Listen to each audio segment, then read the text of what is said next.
This is Khan and welcome to the lecture number 5 on basics of microwave propagation. So if we go further, let me adjust my picture. Okay. So basically, when we study the microwave propagation and its effect on a link, so more importantly, we are dealing with the receive signal level because as we will go further and we will go in the detail, and if you are already working in the field, you know that basically most of the things they are dependent on how much signal is received. The received signal strength is a very basic parameter for microwave because you have a threshold for the microwave so that it can accurately receive things. It can decipher that whatever message is coming. So to decipher the message, it needs at least some minimum strength, which is generally called as the threshold of the microwave. As we go near the threshold, the errors they may become more and more. And as we are above from threshold, so how much we are above, this is all generally called the fade margin. For example, if the threshold is on minus 86 and we are receiving something in minus 46, then we have a 40 dB of fade margin, which is generally acceptable kind of thing. But it is not that simple. I mean, there are still something in between.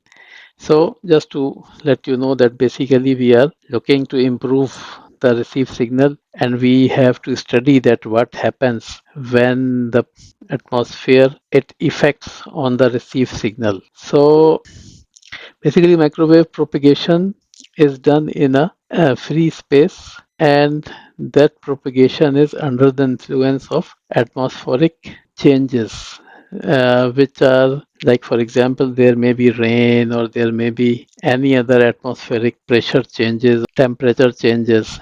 And because it's also a wave, so it also works in similar way like the light wave works, because the light was a kind of older thing.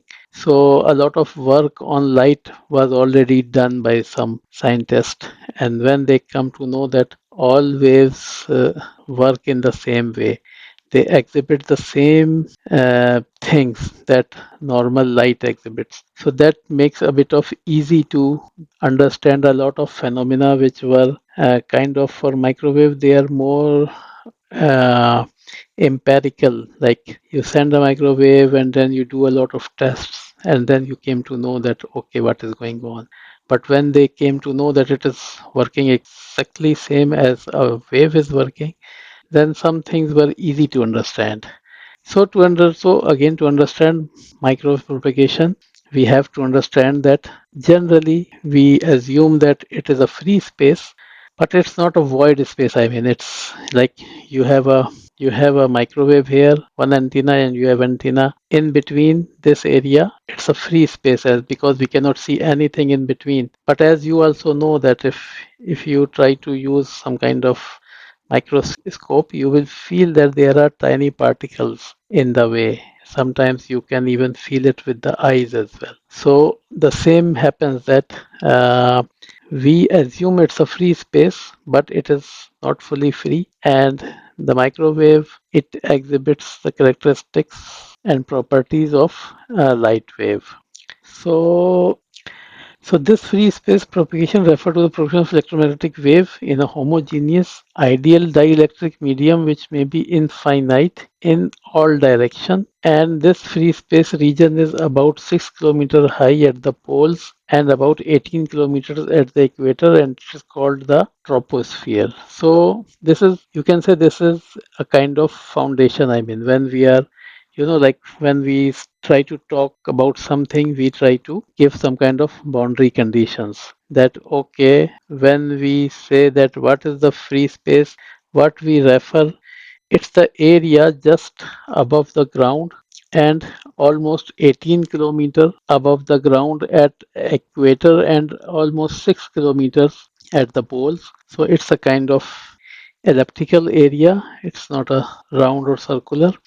And if you can assume that, because for a normal antenna, this is a very long, very big place. So we assume that this area is a kind of infinite area, because your microwave cannot go beyond these limits. I mean, these are too much. I mean, free space region, which is called troposphere, it's a very vast region. I mean, even your airlines and a lot of communication which is done from some other, like for example, if you are sending some satellites, even a lot of satellites, they remain within the troposphere, they don't go beyond that. So when you have to go beyond this free space region is the real space. I mean, which we know that, which is void. I mean, a lot of things they cannot pass from there, but this region is only 18 kilometer at equator and 6 kilometer at the poles. And we assume, I mean, that this first part is, I will say that this is not ideal. We assume it to be an ideal dielectric medium. I mean, we assume that it should work, because when we make a kind of when we say that if you send plus 10 dB, you will receive minus 30 dB, for example. I'm just saying it as for example. So we assume that this will happen all the times, if nothing changes, if the medium remains ideal, if the medium remains in the same way, in a homogeneous way.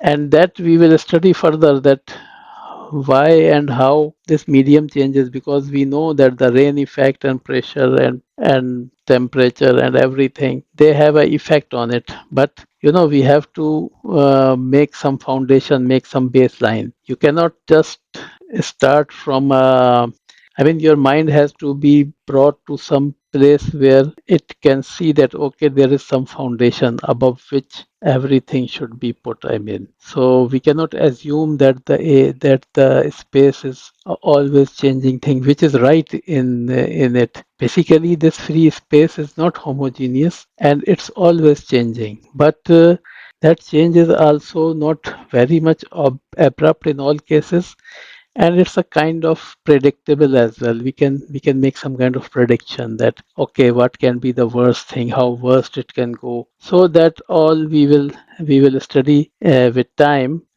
just to give you what I will say, that a kind of foundation, that okay, from here we will start.